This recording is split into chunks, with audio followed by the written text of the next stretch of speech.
Welcome to my brand new podcast, proudly sponsored by Mylands, the heritage paint company, who not only have a royal warrant, but whose colours have graced the sets of Harry Potter and 007 movies. Well, over the next 8 weeks on New Chapters, I'll be exploring those bold moves, those quiet resets, and those powerful reinventions that go on to shape extraordinary lives. And I'm delighted to say that this week on the pod is none other than Kirsty Gallacher. She is, of course, one of the most recognisable talents in British broadcasting. She's also a tireless animal rights campaigner, a fitness fanatic, and she lives life at full throttle. Well, every week we'll also be doing a rapid fire round where we get to know a little bit about the private person behind the public face.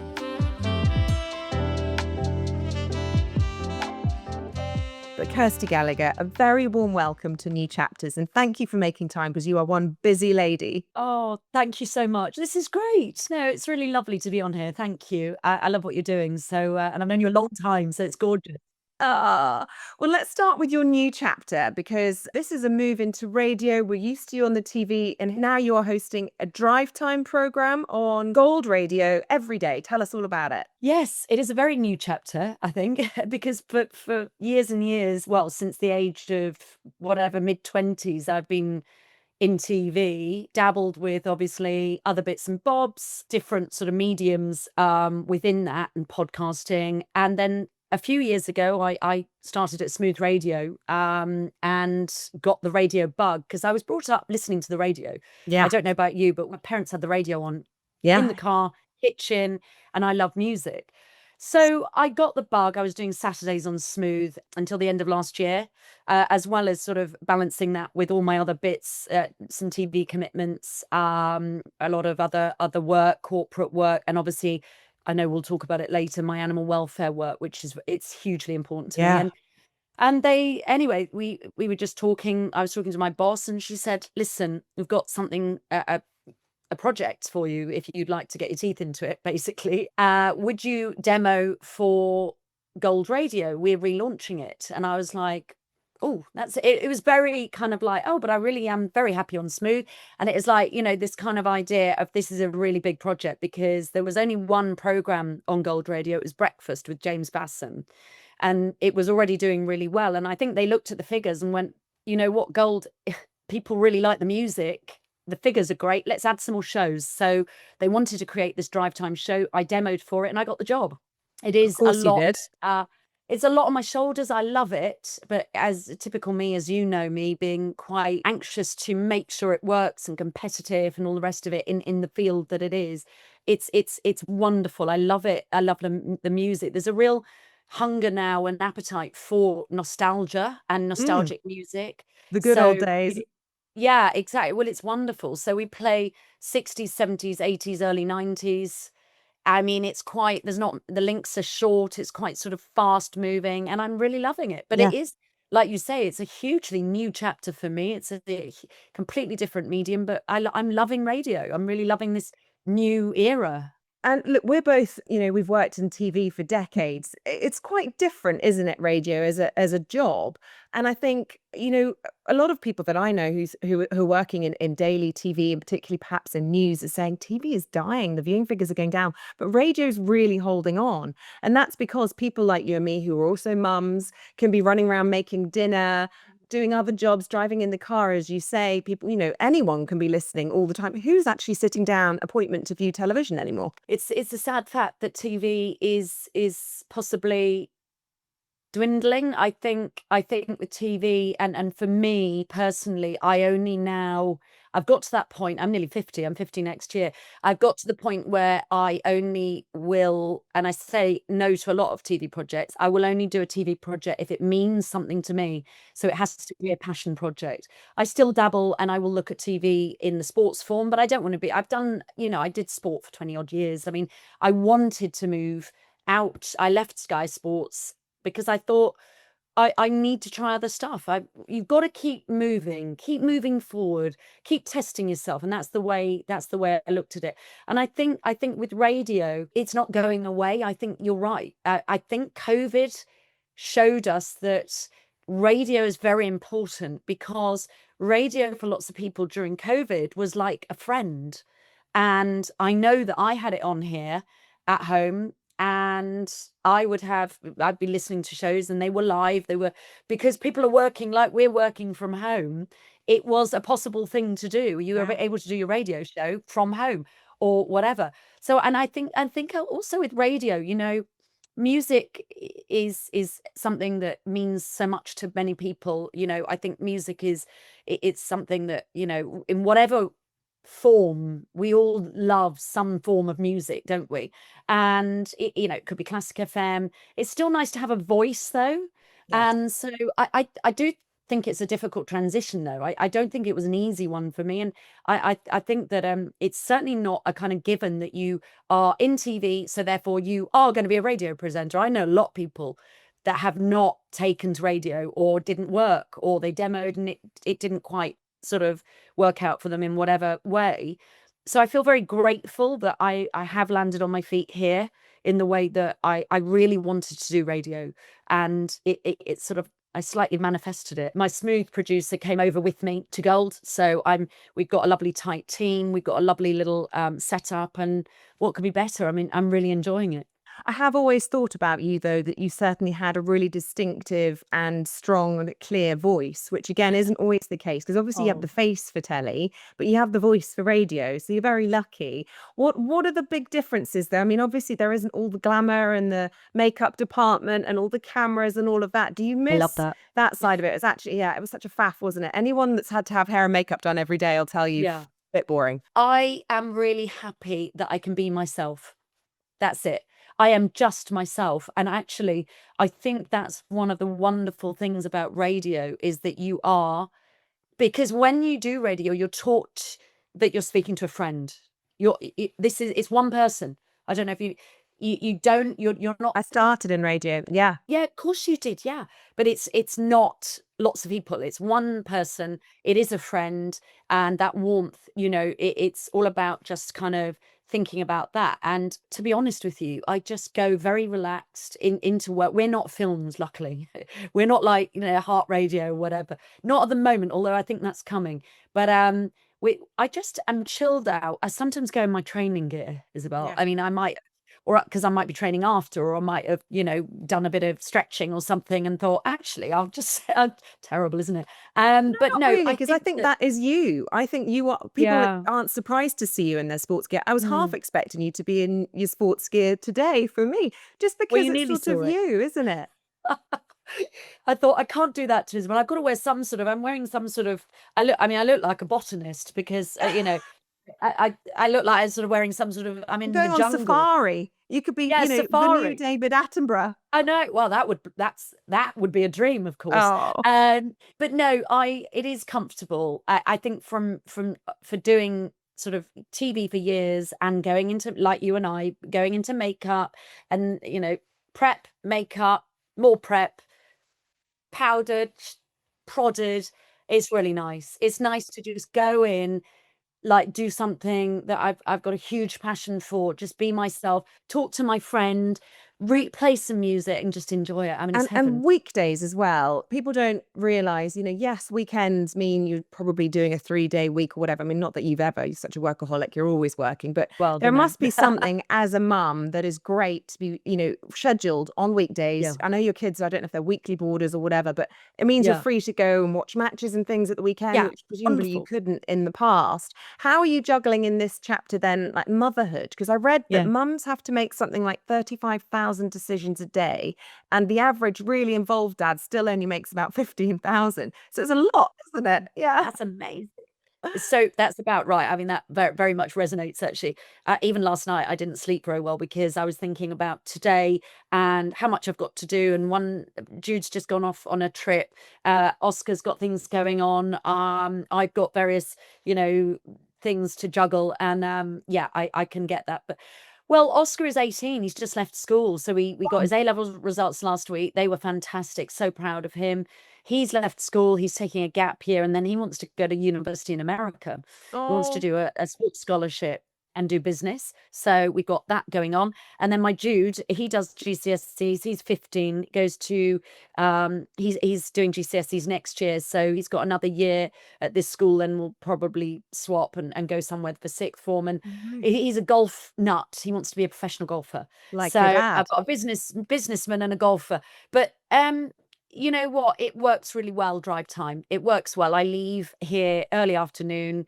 I drive up to London. I enjoy that time in the car where I can think or have quiet, or I listen to the radio or a podcast, or talk to people, or do admin on the phone or whatever on my Bluetooth. And then I do my show 4 till 7, and then I drive home. And yeah, I don't get home till late. Sometimes 8:30. Sometimes later if it's bad traffic. But it works well for my children now, and weekends and I did some Sundays as well, if we sort of moved around a bit to help others and cover. But my show was Saturday, and I found myself, I felt like, and it's such a cliche, a hamster on a wheel, bless the hamster. I felt like this kind of I couldn't catch up with myself at any point, because I was doing school stuff, kids, balancing that as well as doing other work, and then we're working weekends, and I was like, nah. So actually this has been a joy, this new role. I now weekends, unless it's really important work that, maybe a returning corporate, or I do something for someone or a charity. Yes. Of course, I will work at a weekend, but really now I've got my week, and then I've got my weekend, and my weekends with my children are very important. And good for you. my family. Well, I'm really, really pleased to see you happy and thriving. And Thank what I you. really want to hear, because so many people will want to emulate your amazing career, about your Oh, early wow. chapters and how it all began, because you will always be synonymous with Sky Sports News. You just will. And for for a long, long time, you were the face of Sky Sports News. How did you get your big break? Gosh, I just left school. I had a gap year. I'm trying to think back. My dad was the Ryder Cup captain. Sky Sports were hosting a big dinner to congratulate the European team and my father. I was 19, and I just finished a London College of Fashion. I did a 1-year diploma in fashion journalism and promotion, with a view, because I wanted to be a fashion journalist. So with a view to going to Central St Martin's, or I sort of didn't know what I was doing, but I'd done this diploma, and then I was sort of thinking, right, what am I going to do? But TV was not even on my radar. And I went to this dinner. My father was being honoured as Ryder Cup captain, winning with the European team on American soil, first time in like many, many years, 25 years. And this Sky Sports Mark Sharman came up to me and said, "Kirsty, love you to come in for a screen test." I went, "Oh, no." Basically said no, not interested. Horrendous. I was like, because that was not my cup of tea. I mean, that sort of thing, really. I was like, no, I'm a fashion student. And anyway, another long story short, they wrote to me after that. I said no. And then it was Suzanne Torrance, Sam Torrance, the golfer's wife, who is wonderful, a very close friend of mine, and always has been a great sort of sounding board. And she said, just go and do the screen test. This was like the next year, or a couple of months later, into the next year. And I said, really? I said, oh God, it's going to be awful. Anyway, went in, it was horrendous in the way of, I was petrified. It was like rabbit in headlights. You know what it's like. Yeah, of course. And so, but they offered me a job behind the scenes, because they said, well, you've got a passion for sport, because I was very always have been sporty. You understand sport. How do you fancy being a runner, a junior? And so I started on the golf team in the background, worked my way up, quite diligently, was always, very diligent and very sort of, I very much enjoyed it. And I was an EA, I was an editorial assistant, and with a view then to directing live golf. I still didn't want to be a presenter. And then Sky Sports News and Sky Digital was launched, and they said, right, come on, you and various others, Simon Lazenby, Kelly Cates, we're all shoved off to like a very sort of kind of a quick presenter crash course. And I was like, oh, really? And anyway, that was it. I mean, wonderful, really, because Sky were always brilliant at kind of looking within the company at talent, Oh, for and talent. you go like that. If they like Yeah, you and you're good, you can go like that very quickly. And that's exactly what happened for you, Kirsty. When you went on to break some of the biggest sporting news of the 21st yeah, century. And within a year or two, you were nominated for awards. I think I've got here yes, Royal Television Society nomination for Best Newcomer in 1998, which yeah. was very Oh my shortly God, after you joined. And you won a Trick Award as well. yes. Um, really good times, happy times, or, a bit terrifying looking back? It's amazing, actually, you reminding me of that because my awards are through there, and I have been nominated, and I have got a couple of awards: newcomer, best digital show for Sky, Kirsty's own videos. Because then I started doing other stuff for Sky One, and I was just a bit all over the place. Terrifying, yes, is the word, but very exciting. It feels like another life, bizarrely.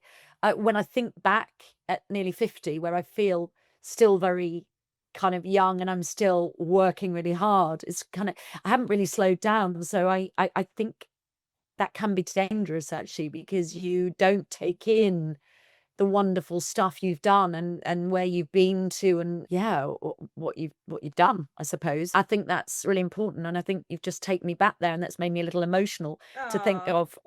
Yeah, I think so, because mm, I don't need to think about it. I It's done. I did it. I'm now doing something else, and I think hugely it's really proud. You important to should go back be. and yeah. What about the role of women in presenting? I mean, things have changed so much since we Mm. both started out. Do you think that, that's been for the better? Do you think that there's more to go? We need to see more women, especially I think we're seeing lots more female presenters around football and around rugby. And, have we still got a long way to go, do you think? Yeah. I think we still have a long way to go, yeah, but I think we've certainly broken the back of it. I feel like we're doing very well, and I'm very proud to be one of the women at the forefront of sport, because in the beginning, I was one of very few women, and I think you've got to take your hat off to Sky and Sky Sports to say, they were brave. They were brave in within Sky Sports News doing what they did, and you know, we did. There was a lot of flack. I mean, I think we did put up with a lot. I mean, there's a lot of not just nepotism for me and Kelly, with fathers who were in sport, and they were like, "Oh, you've been gifted a career." I was like, "Absolutely not. I've worked Yeah. to get here. I've worked behind the scenes. I've worked my way up, and I'm here." And you're attractive as well. It's Well, so easy to dismiss women saying, she's hot. She's just on TV because she's hot. Well, actually, do you have any idea how hard it is to host a yeah. live moving program? You It can't only you can't hide mm-mm, behind anything. You're very yeah, quickly exposed, whether you're exactly. capable or not. I think you're right. And I think one thing I learned is you've got to work harder, actually. And I think probably you've learned that in news, or in TV. You work harder Yeah. to know your stuff, so that if you are criticized, or if someone tries to criticize you, you're like, really? You know? So I always felt like I needed to leave no stone unturned, is really it, which is a sad thing to say, but Yeah. it was what I had to do, especially in sport. But yes, I do feel that I think I'm really proud, and really happy to be a woman in sport, still in sport, to be in TV, and to have sort of changed things. I think that we can all be proud of that fact. But I do think there is a long way to go to change mindsets, and for the future, yeah, we still have some work to do. And do you think there are enough women in senior positions off camera? And I'm not necessarily talking about Sky or any of the other organizations specifically, but just across the industry. I'm happy to put, my head above the parapet and say I don't think there are, to be honest. I really don't. And that's from experience. And I don't think there are. I've thought it for a long time. I'm very glad to be working for a corporation, though we are seeing a change, because Sally Ardis, who is my boss and one of the most well, she's changing a lot. She's now head of Heart, Classic FM, various brands at Global Radio, and doing brilliantly. And she's my boss, and I very much, see that as an important move. So I think global is certainly shaking things up, yeah. changing things, and I'm very proud to be part of that. At working with someone like Sally. Do Are other corporations doing that? Not enough, no. I agree with you. Mm. Were they doing it at Sky? No, Yeah. I don't think they were. Bold of me to say it, but there weren't many women that were my bosses. I No. don't, as in I moved around a bit there from golf to Sky Sports News, and I worked under the umbrella of many, many different sort of programs, or even Sky One. It was a very male dominated corporation. I'm glad to see things are changing there. But we again, I think there's a lot of work to do, Yeah. and I think I'm absolutely in agreement with you on that. Yeah. And what would you say to any young girls, wanting to break into the industry, given that there aren't that many women high up still, or even to your younger self? What would you say to your younger self heading in? Would you do anything differently? Do they need to be steely and keep their wits about them? Yes, they need to be steely.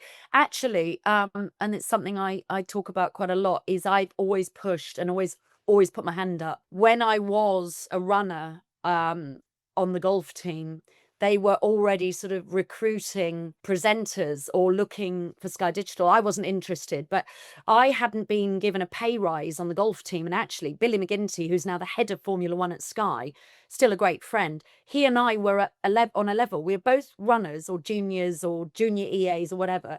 And I'd been overlooked for a pay rise completely unfairly. And he got a pay rise. And I was like, I do far more than you because you're a bit lazy, but I love you. And I don't understand. We're doing the same job. We're Oh just my as good as goodness. each other, same age. And I was overlooked.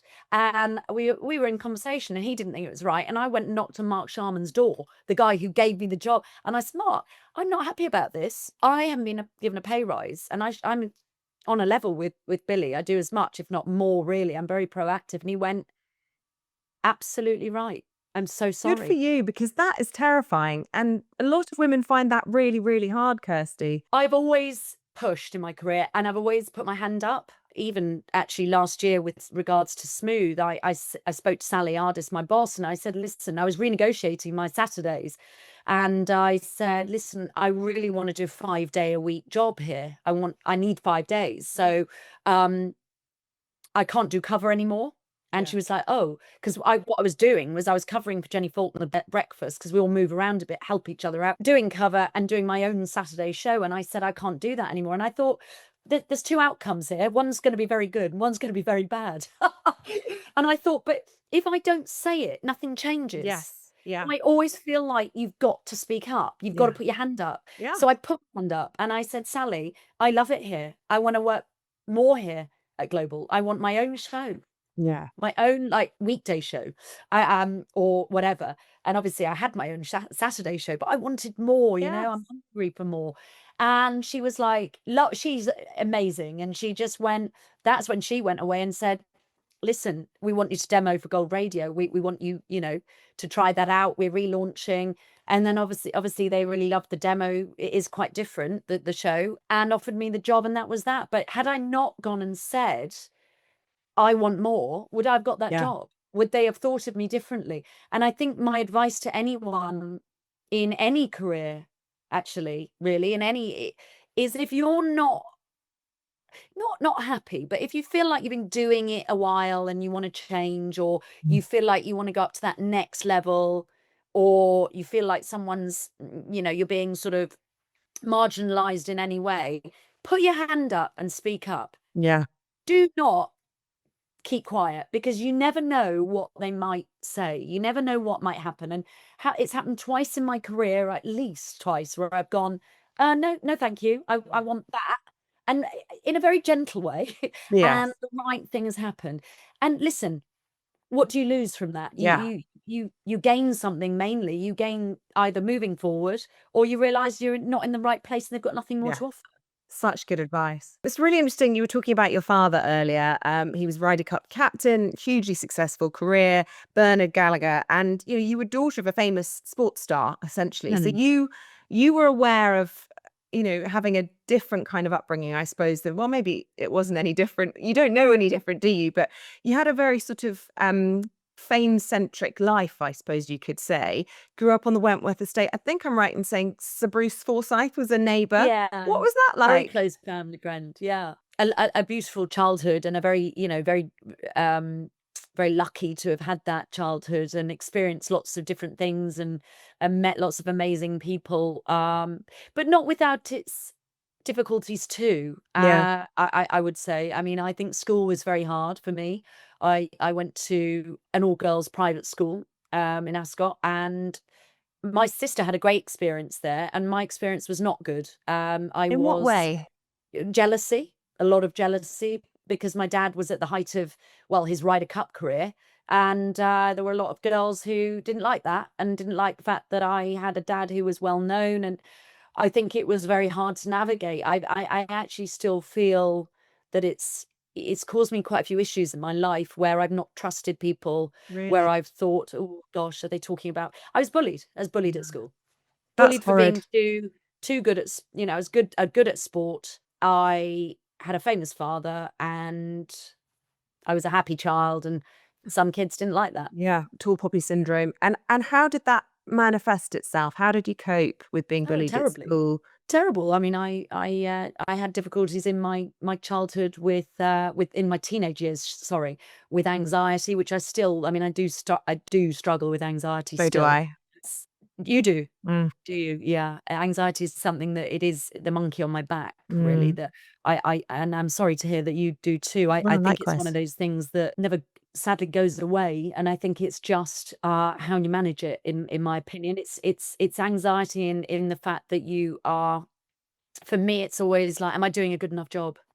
And I think that's part of the job we're in, sadly. I think because we care. I care I care what people think. I care about people. I am an empath. So I therefore I do get myself worked up sometimes. But no, I certainly, my anxiety was through the roof in my teenage years. I also had I managed to conquer an eating problem. It didn't go too far, but I was playing around with food because I lost a bit of control because I didn't know how I could control this situation at school, and I was juggling a lot. I was trying to do my best at school, and you know, trying to appease people, and I was navigating a difficult situation and had a difficult form at school. We had some girls were not easy to manage, and I just found it all very hard. I didn't. Gosh. My prep school was great. My senior school was not a good Oh, experience, I'm and so I sorry to think a hear lot of that. girls And go through again, that. many people watching this, either parents or young women themselves, can definitely relate to any sort of Yeah, eating disorder type conversation, because it's very often high achieving women, perfectionists, people who are warriors, trying to get control. You know, does that ever go away? Because a lot of people say that if they've had an eating disorder, there will always be, you know, like a bit like the anxiety, the monkey on your back. I mean, do you have a healthy relationship with food now? And do you feel like you're totally fine in that? yeah. Because, TV must have been hard if you've got that sort of tendency anyway, the sort of scrutiny. True, true, very true. I mean, lucky I've got a pretty good metabolism, and I was brought up with a mum who's a dietitian. So so I luckily, my relationship with food is great. Is Yeah. great now. Do I look at myself and go, oh, you put a bit of weight on and you don't look great? Yeah, I do that a lot. I'm always scrutinizing myself. Always have, always will. One of those things that I've kind of made peace with, which is a shame because, it's not like my partner doesn't say wonderful things all the time. He does. My children are wonderful.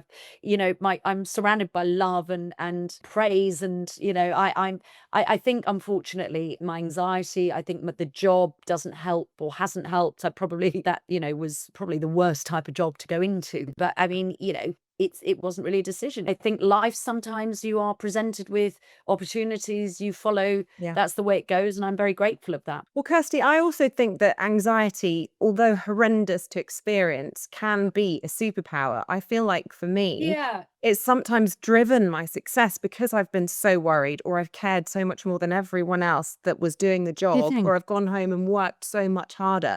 It's been my driving, it's propelled me to success, probably, even though it hasn't been a pleasant process. And you're Yeah. probably the same. Yeah, I think probably there are elements of it Yeah. that have helped, and I think you're right. Certainly, I absolutely am a perfectionist. So you're right. I strive to do my best. So I never go, oh, that'll do. I'm always like, no, no, no, that won't do. And I will work harder or whatever.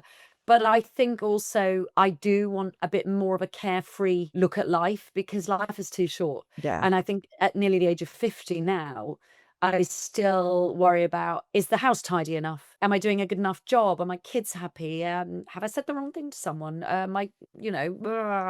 It's like, come on, just chill out. This is So like one looking day in I'll the learn to mirror, chill out. Kirsty. This is literally the inside of my head. Yeah.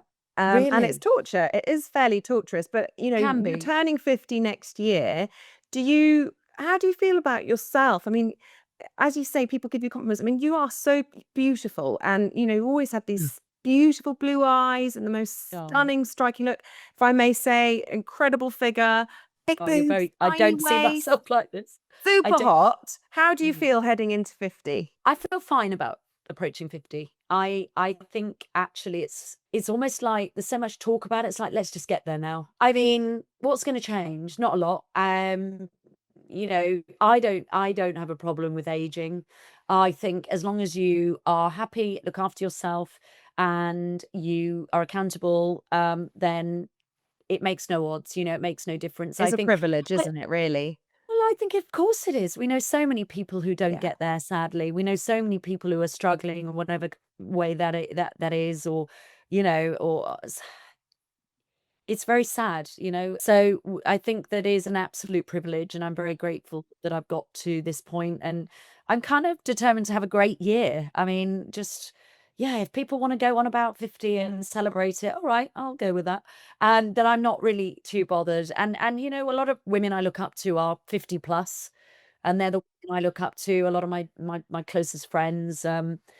And they're pretty amazing women. So yeah, I'm just going to try and embrace it. What is age anyway nowadays? Exactly. What is it? Just a number. It's literally It just a is. number. And Absolutely. staying with the family chapter, and you've been used to fame your whole life. We talked about your two gorgeous boys, and one of them possibly going into being, possibly, who knows, a pro golfer like Yeah, I know. like his grandpa. And also through this sort of public life that you've led, you had a very public divorce, which must have Yeah. been a really painful chapter, but also, I suppose, the ultimate reset, the ultimate reinvention, if you like, coming out of that. How hard was that in the public eye? Because I've seen up close and personal how hard it is to divorce someone when you are in the public eye. I think it was very hard for lots of reasons. Very hard personally and for my children. Very hard because people don't know what goes on behind closed doors. And I've never talked about it really. It was a very tough time I think for me, it was very tough to navigate full-time working job, 2 children, protecting them, as well as going through the trauma of a big life change like that, the grieving, the stress, Yeah. the trauma. Well, also the Certainly. difficulty of, for the first time, sharing custody, I presume, of your Oh, kids. dreadful. And I've read somewhere that you had described some of those early days as feeling horrendously lonely. And again, lots of people will be listening to this, going through it at the moment. And I suppose looking for hope from your experience that it does get better, even though it can be really tough. Listen, I'm there for anybody going through it, and I really am there. And I'm sorry if you are, and I'm very much feel for you, and I've been there, and it does get better. But sadly, you have to ride it out. You ride it out, but you must take one thing from me: if you are going through it, be kind to yourself. I wasn't always kind to myself. I was hard on myself. I was pushing myself still. I was blaming myself for stuff that wasn't my fault. I was trying to do too much. I didn't want to be on my own, so I'd go out all the time. Wrong thing. I was like, never wanted to be on my own. You say that was the wrong thing, Kirsty, but then the alternative was to be at home on your own, and that would have been really lonely as well. So you were doing the best. Even now, I think you're being hard on yourself by saying you were hard on yourself, because you were navigating something that very few people will ever experience, which is you had tabloids pursuing you and all the rest of it, which under any circumstance, and I've only had a tiny proportion of it, is most of the time it's nonsense what they write anyway, and you Well, can't yes, say there was a lot. anything. As you say, they don't know the true story, and you don't want to get dragged into it. Anything you say gets twisted. I mean, you did fantastically well through all of that. A lot of rubbish was written, and it was a very, without wanting to talk about it too much, it No, was fair. it was a very difficult time. I knew it was going to be, and I think the only thing I should have been kinder to myself. I should have taken time to go, it's going to be all right. You've done nothing wrong, and listen to more people go, and look after me and nurture me. And I was just always a little bit defensive. I was a little bit like, no, I can do this. And I was like pushing myself and exhausted and skinny as a rate. I wasn't looking after myself. I was really heartbroken. And I think that it was all about my children, my grief for my children. And I still have moments where I'm very much like, is everything all right? Are they okay? Ugh. I mean, I'm a bit mollycoddling actually, I think, at times. But that is a product of what's occurred, I think. And my children are everything to me. They are my life. I would die for my children, of course I would. And that is that. I will make sure they're fine. I'm very proud of what I've done for my children, and I've single-handedly, put them through schools. And it's now time to talk about that. Actually, is the Was next that all stage, on you, which is Kirsty? I am proud of myself, and I've done it all myself. Wow. And goodness me, I mean, that's no small thing to do. VAT on school fees is Yeah. not funny for, Yeah. it's huge, huge outgoing. Well done, you. Yeah, no, I'm very proud of that, and that's why I work so hard, and that's why I don't stop. But I do it all for my children to make sure that they get the best possible start, and that's what I'm doing, and I'm very proud of that. I take my hat off to any parents out there that do that, like you guys. And it's not easy, but I have done it on my own, yeah. And but it's possible. It is possible, and there are loads of people doing it, and it's not just me. And as I said, I take my hat off to all of those people that just keep battling on and keep moving forward. That's And my by the motto. way, the very fact that you worry whether or not you're a good mum is just evidence that you're a good mum. The ones that Thank don't you. worry are usually the rubbish ones. Yeah, Um, possibly. I wanted to ask you because I know the boy's dad was a rugby player. I think I'm right in saying now you are with a rugby player, Darren Clayton. You found love Yeah. again. When you were at Sky Sports, did you have to pretend that you liked football? Are you secretly just a rugby girl? No, I've always listen, I football is not my favorite sport. But I knew a lot about it. I was brought up in a household watching it. My dad loved it, my brother. So luckily I knew lots, and that was fine. It's not my favorite sport. I must say I've lost the love of football. I think working in it for so long, I was a bit like, the football world's not that great. Actually, sometimes if you know a bit too much about the football world. And anyway, whatever. But Yes. I think I much prefer rugby, yes. As a sport, I love golf, I love tennis. And yes, he's a former pro rugby player, but he had some bad injuries. And but he did did well. I mean, he played well, played for Harlequins, Coventry, he moved around, and then he now works he's got his own events company. He does sports events for companies, charities. And we met actually on nearly 2 years ago on Kenny Logan's World Cup Challenge, which was for Doddy Weir, motor neurone disease. And it was I joined for the last part with Gabby Logan, and we did the last part from Bisham Abbey to Paris. But they'd started at Murrayfield and we're going to the Stade de France. And it was a cycle and a walk, but I just did the walk, which was quite something in itself. And he was heading up the event. It was his event, Darren, and I fell in love with him. Ah, So that was I always nearly two think years ago. if you've got friends in common, the fact that, you Wonderful. met him through Gabby and Yeah, Kenny Logan, you're halfway there anyway. Your worlds are suddenly, I know. joined. I know. And actually, they didn't know him hugely well, but they really liked him. And then lots of friends were on this event with me, doing the various people, to name Jason Fox and various others. Love Foxy. He's such a good guy. Foxy's amazing. And I'm trying to get Foxy, him on season 2 if he's watching. yes, Foxy, he'll do it. But and he's just become a father. It's so gorgeous. Yeah, he's busy, and he's just announced another tour of the country. Busy. Yes, I know. I love them. I love Jules and Jason. And what about Darren? Because, you were talking about this being your year of celebration and you're looking at 50, could you perhaps see wedding bells? Could there be a surprise engagement in the next year? Because, I've read that he's keen on the idea. Oh, well, listen, I feel like I need to put the record straight a little bit. I think I was unkind because I said something in an interview where it was more, he was keener than me. And he was like, that was a bit unfair. Like, you're not keen. Do you know what? We talk about it a lot, all those things. Well, no, not necessarily doing it, but like, because people talk about it. Yeah. I would like to get engaged. I don't think we need to get married. I don't feel we need to. I think to get engaged is a lovely. It'd be nice to have a rock on your finger. Well, that would be lovely. Wouldn't that be nice? It's rather bare. But no, I don't feel that there is a desperate need to get married. I think engagement is suffice in a way, because it's still a lovely kind of commitment of, I really love you. You're the one for me. I think I am quite romantic in that way. But equally, I'm very happy. We're very content. We have a lovely family. It is a blended family, or whatever they call it now, and quite amusing at times. There's an 8-year-old girl in the mix. Oh, really? 2 Lovely. boys. Yeah. Darren's got a lovely little girl called, well, she's fabulous. She's quite tenacious, actually, 8-year-old Alexa. So, yeah, I mean, he's a strong character. So, there we are. But I was just going to ask you before I sort of close the family chapter, you're a boy mum. I think your sister has 2 girls, and whether or not you got to do the sort of girl thing through your sister, but it sounds like you're getting to do that through your now partner. That's right. Yes, I have got nieces and a nephew, and now I've got a stepdaughter. But she's quite alpha, so it's good. I mean, she really gives the boys a run for their money.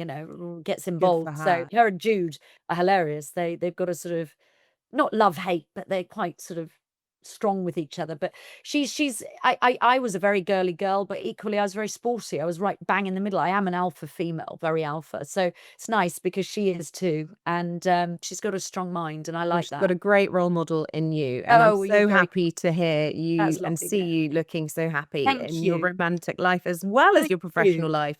I want to ask you about the animal campaigning element of your life, because I know this is really important to you.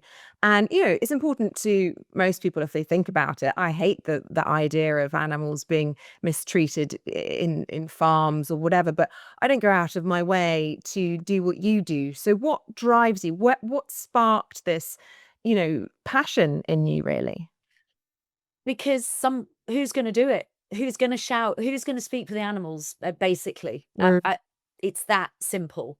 If you love your animals, which we do here, we've got pets, or always grown up being a huge animal lover. My parents are, my family is. Animals are so important, and we share the planet with animals. How dare we disrespect or treat animals badly in any way? I'm not saying don't eat meat. I am absolutely not doing that. I'm not saying don't eat meat at all. I'm saying if we do, like you mentioned there, farm animals, or treating, there's a lot of news stories at the moment, animals being terribly mistreated in these factory farms before slaughter. How dare they? It makes me so upset and so angry, and really I feel like, what, I've got the ability to use my voice. That is it. I want to use my voice. I feel like it's my vocation now, as well as doing what I'm doing as a mother, and as well as doing my job in radio, TV, whatever. Part of my vocation is to help change things for animals as much as I can. So I am campaigning on. I'm involved in many different campaigns: factory farming, the fur import and export of fur, which is horrendous. Foie gras. I mean, just unthinkable. Then puppy farming and animals rescue and adoption. I'm Born Free Foundation, wonderful charity, which is more to do with wild animals. I hate zoos. I'd love to see zoos abolished. They're not sanctuaries. They're not conservation parks. Zoos shouldn't be around anymore, and neither should water parks you've probably seen, I'm sure, the pictures of all these orcas and dolphins, and it's heartbreaking. It's like, we're not moving forward in many respects to do with animals. I feel like we've just sort of just kind of like frozen in time. We're not learning, we're not teaching, we're not educating. Nothing's getting better for animals. I don't care what anyone said, it's getting worse. And for a nation of animal lovers, it is surprising when you actually, look beneath the surface at how few people, for example, buy free range chicken. I'll only ever eat free range chicken because it was drummed into me from a young age that there is nothing worse than the life that a battery chicken experiences. Horrendous. And most people don't even think about it. And it's not their fault. Yeah. It's just no one talks about it. So what I want to do is educate. What I would like to do, and I'd love schools to educate kids on where their food comes from and about animals being sentient creatures. There's a huge disconnect between children, a lot of children that maybe aren't brought up in families with pets, or they have got pets, but they don't see a dog the same as they see a pig.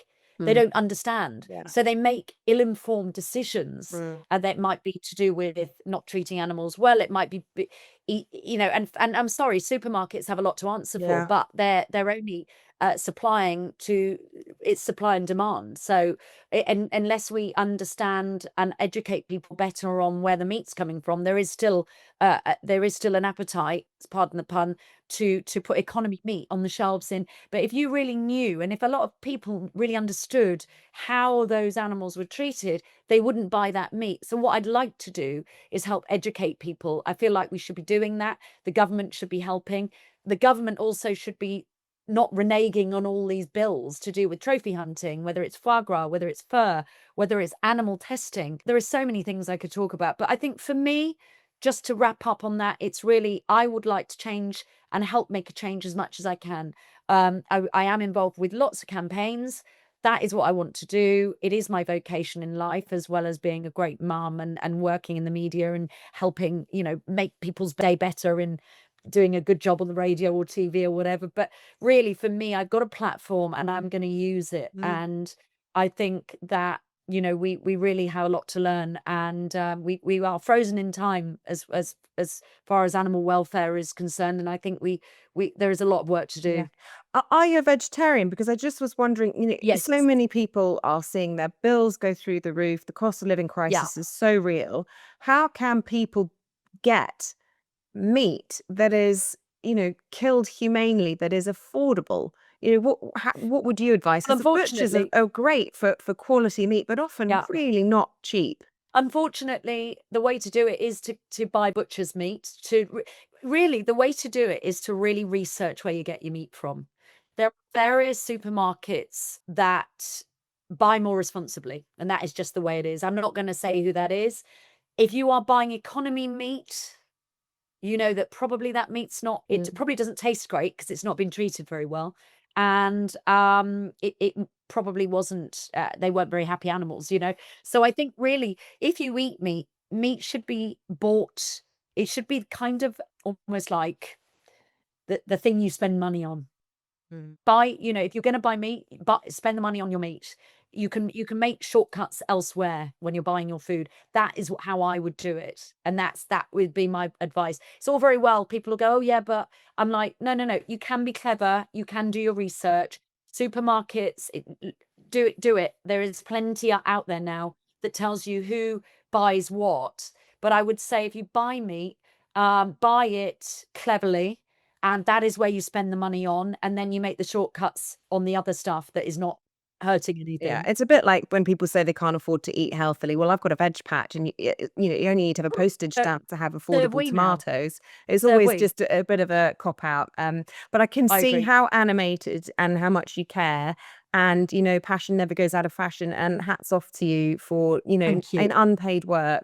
Standing up for animals who can't speak. It's really incredible. Well, and thank you. I know you've run marathons in the past, not for animal charities, if I'm right in thinking it was for charity, but yes. Might you do more marathons in the future, perhaps with an animal in mind? Done. I've done 2 marathons, one for a women's charity, very important, one for Royal Marsden, which was very close to my heart, still is, because of various friends who were treated there, who sadly lost their lives. And I felt I really, the work they do is incredible there. So I won't be running another marathon. I'd like to do a triathlon. I'd like to do something that's a little kinder on the body, because the marathon is just, always wanted to do it. I wanted to do one marathon, just to go, I've done a marathon.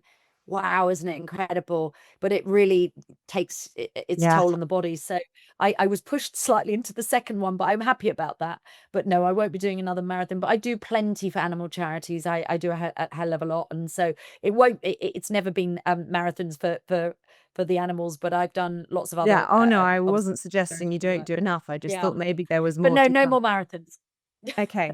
Well, if you're okay with it, I thought we'd have a little bit of fun and do a rapid fire round now. And you have actually touched on a couple of the answers already. But yeah, this is called the quick fire round. I've got my clock. Oh put shit! the pressure on. Love it. So the first question is, one more time with feeling: rugby or football? Rugby. Morning or evening workout? Morning. Running or the gym? Gym. TV or radio? Oh, at the moment, radio. Cats or dogs? Dogs. Town or country? Country. Fashionably late or always early? Fashionably late. Sorry. Trainers or heels? Trainers. Oh, always. Me too. Can't do heels anymore. How did we do that One all of the those days. years? Oh. Summer or winter? Ooh, I quite like the winter. Ooh. Yeah. Live or pre-recorded? Live. Always live. Text or call? Call. Actually, knowing you, it's voice note. You're a voice note queen. Yeah. I'm terrible, aren't I? I love your voice notes. I'm sort of in between texting and calling. Voice note. Yeah, it's a good compromise. Are you a girl's girl or one of the boys? No, girls girl. Plan everything or go with the flow? No, plan everything. Live to work or work to live? Oh, it's a difficult one. Sometimes I feel like I'm living to work, but really it should be work. Well, no, hang on. Which way round is it? You're a workaholic, let's be honest. Well, I always feel like I need to keep moving forward and keep doing that. I know one day I will stop, but I just don't know when that's going to be. Yeah. So what are we going to go for? Live to work or work to live? I think live to work at the moment. At the moment, it might be live to work. Sorry. Truth bomb or white lie? Truth bomb. Burn it down or let it go gently? What does that mean? Well, I guess it's more like, how do you deal with conflict? Do you go or do you just walk away?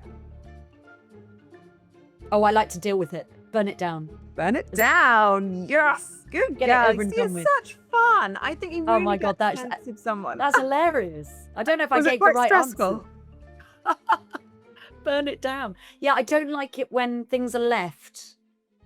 I like to just deal with it, I'm not good at that. I actually am not good at that. I need to burn more stuff down. I deal with it quietly and then I fester. But on the theme of this or that, I wanted to ask you, because my amazing sponsors at Mylands, which I mentioned at the beginning, they have all these incredible paints and they're asking all of my guests to select their favourites. I don't know if you've got yours to hand or you can remember. Well, I love a neutral. I'm a neutral girl. In fact, I love interiors. So this has been fascinating. And I love their paint. I love their palette. I did love the butter. Oh, Butter was rather gorgeous, but that's going a little into a colour where I'm sort of slightly nervous, but I'm very much... What, you think butter is too much of a colour? Possibly. I'm going to get the palette up, or do I not need to? To be honest, let me get the palette up again. I'm very neutral as a person, really, on walls, because really what I like to do is I like neutral, and then I like splashes of colour in the soft furnishings. Yes. So I like the idea of, cushions and colour and popping colour like that. Oh, well, I mean, I've got lots of them here, but you... Why don't you recommend... Well, for you, I can recommend, gosh, I mean, I am no expert, but I'll tell you what I'm painting currently my bedroom wardrobes in, but I think it's going to be too much colour for you. I've gone for the More Jaja, which is a sort of peachy pink there. This is in their So Dependables gorgeous. range. My husband has said, for the record, I am having a wardrobe that is pink. It's not, when I was like, you are man enough to have pink wardrobes, you'll be fine. But yeah, so the butter is gorgeous, isn't it? But it's interesting that you think that's too much colour. Well, I do love the butter, but I really do love the butter because it just looks so creamy and gorgeous. I'm just looking now. Yeah, I mean, I love the butter. It's so beautiful and rich. I've just ordered a whole bunch of this bone as well here, which is, so that's what bone is what I really had my eye on as well, because bone is absolutely gorgeous. There's bone. I love the names as well. I mean, like Uncle Maths. I mean, that's brilliant, isn't it? I Old love it. I Man's love Beard. That's it. I know, brilliant. That was in there somewhere. Old Man's Beard, bone. So bone I love because there is a warmth there. Yeah, I mean, bone and butter, I think. They kind Bone of and butter. Will you let me know, because they want to send you some paint as a gift Well, to all that's of my guests. So very that will be a kind. treat from Thank them. you. Well, I would love that, and I would be really, really grateful of that. And I well, do thank you really adore for them. indulging us while we had a little play with that. I want to sort of wrap the whole thing, really, Kirsty, by just talking about, having the courage to make those difficult decisions. And we've touched on it here and there, but looking ahead to the future, you've talked about perhaps wanting not to work always so much and perhaps doing things more on your own terms. How do people find the courage to do those big changes, those pivots in their life, do you think? What Yeah. advice would you give? I really think that if you feel that you are at a stalemate, if you feel unhappy and you're going through the motions and you're waking up going, oh, make a change, be brave. Life is too short, especially at this point in our lives, where you can look back and go, oh, I've been working quite a lot, for quite a long time, and I'm bringing my kids up, or I've brought my children up, or whatever. I feel like, we're not on this planet just to be flogged. I feel like sometimes, yes, I do just want to breathe. There's a lot of noise and I just want to go, too much. And I can get overwhelmed, and that's when my anxiety gets bad. I actually, Darren, my boyfriend, often says, you're about 3 months, then you need a proper break.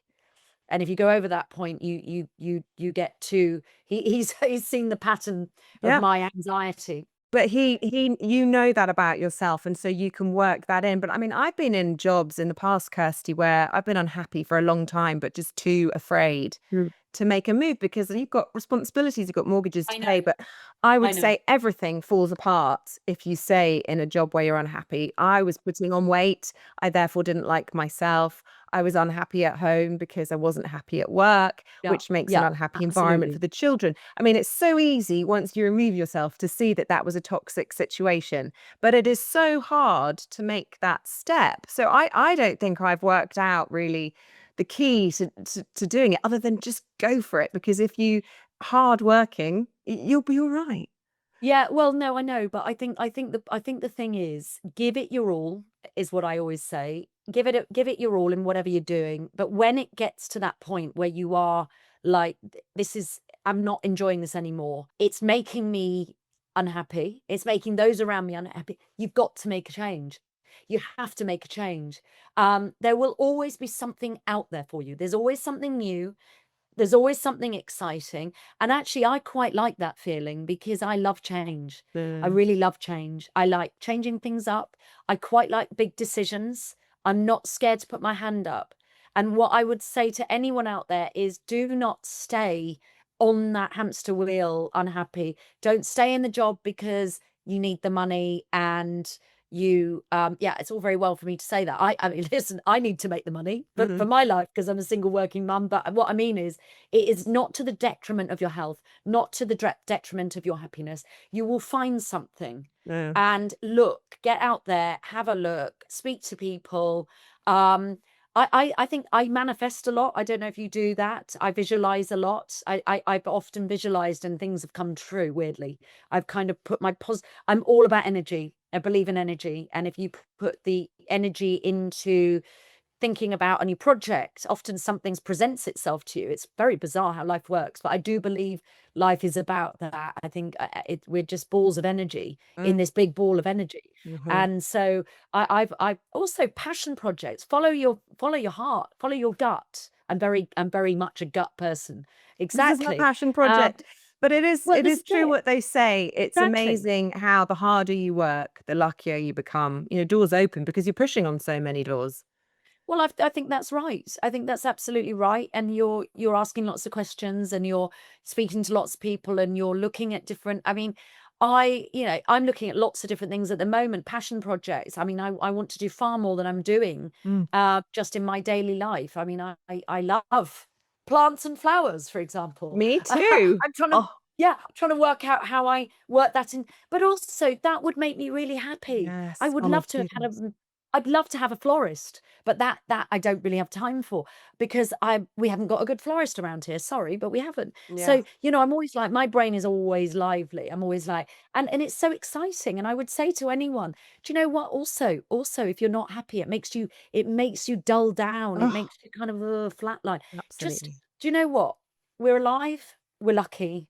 I think, a lot of people have been in jobs for a long time. If you've been in a job a long time, maybe it is time for you to leave. Maybe it's time to go, do you know what? I'm not happy anymore. Yeah. I want to make a change. I think be brave. Yeah. Be really brave. Also, not that sexy to be unhappy, is it? And actually, how sexy is it when someone is putting themselves out there, taking risks, I agree. achieving incredible things? That's super attractive, I think, in a person. Also, you don't need a lot. We don't all need loads of money and material things. We don't need a lot. I mean, I think the idea of kind of starting again at somewhere and being a bit kind of like, oh, well, I think that's really exciting. I mean, if I could do that and go to a Caribbean island with lots of animals, I would, believe me.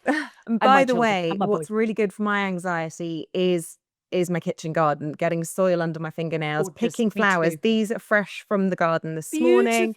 Make me so happy. And it's so simple, but it really instantly calms me. And, you and I both used to do 3 a.m. alarm calls. If I hadn't have had a garden to rebalance my circadian rhythm, I'd probably be in a grave somewhere. It was absolutely essential. Oh, I'm so glad that you're so happy. I love this podcast. And I agree. I've got more a herb garden, but very proud of my heritage tomatoes and parsley and various other things. Yum. So we need to swap.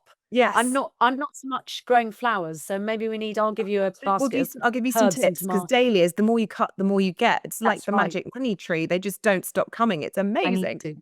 I know. And Kirsty, it's been such a pleasure talking to you. I knew it would be an absolute delight. Thank you for being so open and honest and passionate and inspirational, and being one of the girls. Yeah, always. You know that. Thank you for having me and asking. You're making me emotional again. I'm very emotional.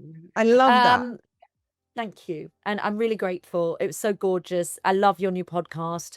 And thank you for having me on, and good luck with it. Kirsty, you've been an absolute joy. I knew you would be. You set the bar so high for the rest of the season. Your honesty and, about the highs and the lows and how to face those challenges with grace. I feel sure people will be empowered by those stories that you've shared, and perhaps even feel the courage to turn the page on their own new chapters.